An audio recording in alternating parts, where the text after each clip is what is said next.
অসম দবা premier league 2025ৰ সফল সামৰণি কলিংগ ৱাৰিয়ৰ্ছৰ শিৰত চেম্পিয়নৰ মুকুট অসম ৰাইন'জ ছেগমেণ্টলৈ ৰানাৰ্ছ আপৰ সন্মান গুৱাহাটীৰ লিলি হোটেলত দুদিনীয়াকৈ আয়োজিত অসম দবা প্ৰিমিয়াৰ লীগ 2025ৰ দেওবাৰে সফল সামৰণি ঘটিল অসম দবা সন্থাৰ উদ্যোগত পোনপ্ৰথমবাৰৰ বাবে আয়োজিত এই লীগত অংশগ্ৰহণ কৰিলে মুঠ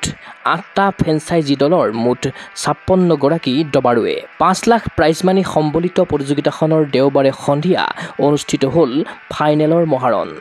ৰোমাঞ্চকৰ খেলৰ অন্তত চেম্পিয়নৰ খিতাপ দখল কৰে উৰিষ্যাৰ পৰা অহা দল কলিংগ ৱাৰিয়ৰ্ছে আনহাতে ৰানাৰ্ছ আপৰ সন্মান বুটলিলে ডক্টৰ সঞ্জীৱ নাৰায়ণৰ দল অসম ৰাইন'জ ছেগমেণ্টে চেম্পিয়ন হোৱাৰ সুবাদত কলিংগই ট্ৰফিসহ 3 লাখ টকাৰ চেক লাভ কৰাৰ বিপৰীতে ৰানাৰ্ছ আপ দল অসম ৰাইন'ছে লাভ কৰে ট্ৰফিসহ 2 লাখ টকাৰ চেক ট্ৰফি আৰু মেডেল পিন্ধি বিজয়ী দবাৰুৰ মুখত বিৰিঙিল আনন্দৰ হাঁহি চেম্পিয়ন হৈ উৎফুল্লিত হৈ পৰিল উৰিষ্যাৰ পৰা অহা দল কলিংগ ৱাৰিয়ৰ্ছৰ খেলুৱৈসকল নতুন চিন্তা চৰ্চাৰে নতুন আৰ্হিত সুন্দৰ প্ৰতিযোগিতাখন অনুষ্ঠিত কৰাৰ বাবে আয়োজক অসম দবা সন্থাক উচ্চ প্ৰশংসা কৰিলে চেম্পিয়ন দলৰ স্বত্বাধিকাৰীয়ে Actually, we are very much excited. It was beyond our imagination that we will become champion, but ultimately we got it,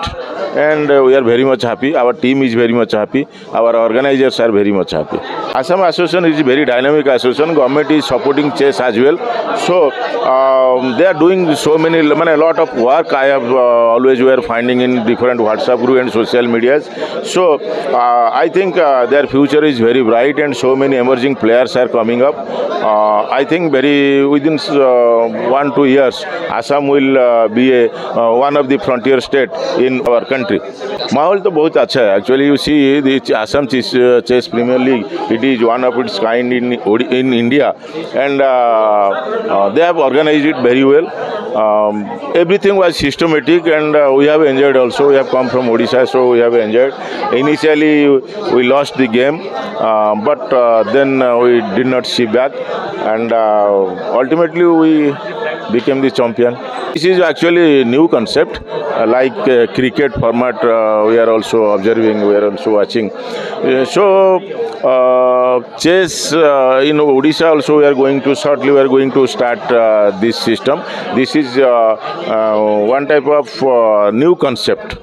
So in this concept, if every state will adopt this concept, and India, our All India Chess Federation will adopt, then I think in future days there are so many opportunities will come up, and players will get the chance. I think there will be competition spirit will emerge among the players. ইফালে প্ৰথম সংস্কৰণৰ এই লীগত অংশগ্ৰহণ কৰা বাকি 6টা franchise দল ক্ৰমে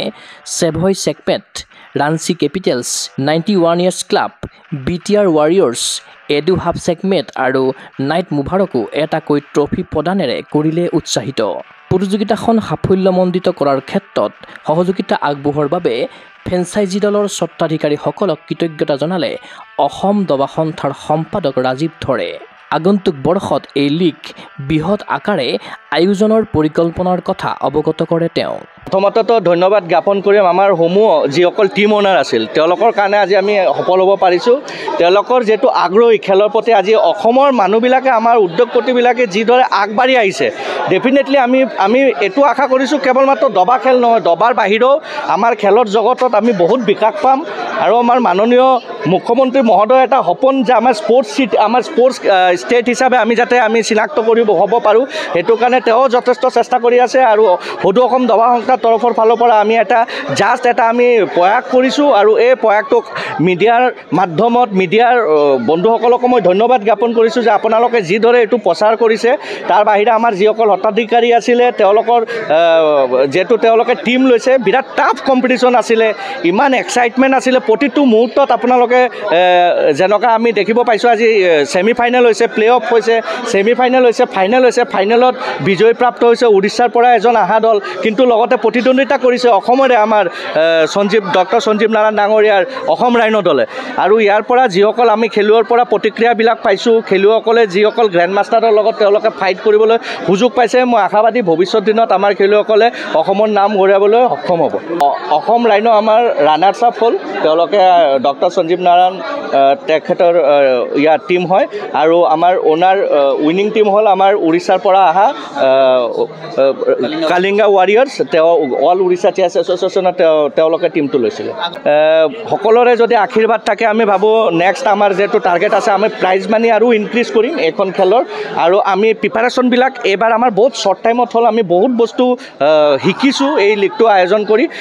অহাবাৰৰ পৰা আমি চেষ্টা কৰিম যে 6 মাহৰ আগতে আমি এটলিষ্ট অকশ্যনটো খতম কৰোঁ তাৰ পাছত প্লেয়াৰবিলাক প্ৰিপাৰেশ্যন কৰাৰ কাৰণে আমি অকণমান সময় দিওঁ যাতে আৰু অধিক পৰিমাণৰ শক্তি প্ৰদৰ্শন তেওঁলোকে ইয়াতে দেখাবলৈ সক্ষম হয় লীগৰ সামৰণি অনুষ্ঠানত উপস্থিত থাকি মেডেল আৰু ট্ৰফিসমূহ প্ৰদান কৰিলে সৰ্বভাৰতীয় দবা সন্থাৰ CEO অজিত কুমাৰ বৰ্মা অসম দবা সন্থাৰ উপদেষ্টা মুকুতা ডেকাৰ লগতে কেইবাগৰাকীও বিশিষ্ট ব্যক্তিয়ে পূৰ্বাঞ্চলৰ লগতে ভাৰতবৰ্ষৰ বিভিন্ন ঠাইৰ পৰা গ্ৰেণ্ড মাষ্টাৰ ইণ্টাৰনেশ্যনেল মাষ্টাৰ আহিছে আৰু এই প্ৰতিযোগিতাখনত 8টা টীমে অংশগ্ৰহণ কৰিছিল এই অংশগ্ৰহণত অসমৰ সুযোগ্য সন্তান দেৱজিৎ শইকীয়া ডাঙৰীয়াও এটা টীম লৈছিলে আৰু অসমৰ সুযোগ্য সন্তান সঞ্জীৱ নাৰায়ণ ডাঙৰীয়াও এটা টীম লৈছিলে ৰাঁচীৰ পৰা আহিছিলে ঝাৰখণ্ডৰ পৰা আহিছিলে আৰু আমাৰ অসমৰে বিভিন্ন কেইটামান টীম আমি 8টা টীমে খেল খেলিছিলে আজি মই দেখিলোঁ এই খেলত মানে যেতিয়া ফাইনেল খেলখন হৈ আছিলে অসম ৰাইনো আৰু কলিংগ ৱাৰিয়ৰ এনেকুৱা ধৰণৰ মুভবিলাক আছিলে মানে প্ৰতিটো মানে মুভ ডেঞ্জাৰ আছিলে তাৰমানে কোনে পৰাজয় হ'ব কি হ'ব ক'ব নোৱাৰি পিছৰ পৰ্যায়ত কলিংগ ৱাৰিয়ৰে অসম ৰাইনক পৰাজিত কৰি চেম্পিয়ন হ'ল আৰু দ্বিতীয় স্থান পাবলৈ সক্ষম হ'ল অসম ৰাইনো মই প্ৰথম কথা এই সদৌ অসম দবা সন্থা সকলো কাৰ্যকৰ্তা উত্তৰ পূৰ্বাঞ্চলৰ পৰা অহা সংগঠনৰ বিষয়ববীয়াসকলক ধন্যবাদ জনাইছোঁ বিশেষ কৰি এই দবাখনক আমাৰ দেশৰ প্ৰধানমন্ত্ৰী মোদী ডাঙৰীয়াই যেনেধৰণে ভাৰতবৰ্ষক জনপ্ৰিয়তা কৰাৰ কাৰণে চেষ্টা কৰিছিল ঠিক তেনেদৰে অসমৰ জনপ্ৰিয় মুখ্যমন্ত্ৰী মহোদয় ডক্টৰ হিমন্ত বিশ্ব শৰ্মা ডাঙৰীয়াও খেল মহাৰণৰ লগতে পাঠ্যক্ৰমত সোমোৱাৰ কাৰণে কেবিনেটত ইতিমধ্যে এপ্ৰুভ কৰিছে দবা যেন ঘৰে ঘৰে খেল হয় আৰু দবাৰ জৰিয়তে ভাল প্ৰতিভা ওলাই আহি পঢ়া শুনা কৰি আৰু দবা খেলৰ জৰিয়তে যেন আমাৰ যিবিলাক প্ৰতিভা আছে প্ৰতিভাবোৰ ওলাই আহি আমাৰ ৰাজ্যখনৰ নাম সুনাম কঢ়িয়াই আনে তাৰ কাৰণে সদৌ অসম দবা সন্থাই সদায় এই দবাখনৰ মানে উত্তৰণৰ কাৰণে সদায় নিস্বাৰ্থভাৱে কাম কৰি যাব ক্ৰীড়া অনুৰাগীৰ আশা অসম দবা প্ৰিমিয়াৰ লীগ 2025ৰ জৰিয়তে ৰাজ্যৰ দবা ক্ষেত্ৰত সূচনা হওক নৱ দিগন্তৰ অসম দবা সন্থাৰ বলিষ্ঠ নেতৃত্বত দুপে আগুৱাই যাওক অসমৰ দবাৰো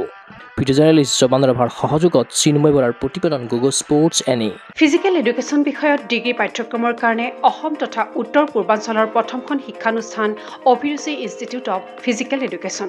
2 বছৰীয়া ফিজিকেল এডুকেশ্যনৰ BPEd পাঠ্যক্ৰম আৰু 4 বছৰীয়া BPES পাঠ্যক্ৰমৰ বাবে নামভৰ্তি চলি আছে বিতংকৈ জানিবৰ বাবে আজি যোগাযোগ কৰক যোগাযোগৰ নম্বৰসমূহ হৈছে 9435100098 7002233540 88765210098 ৱেবছাইট www.aipguwahati.in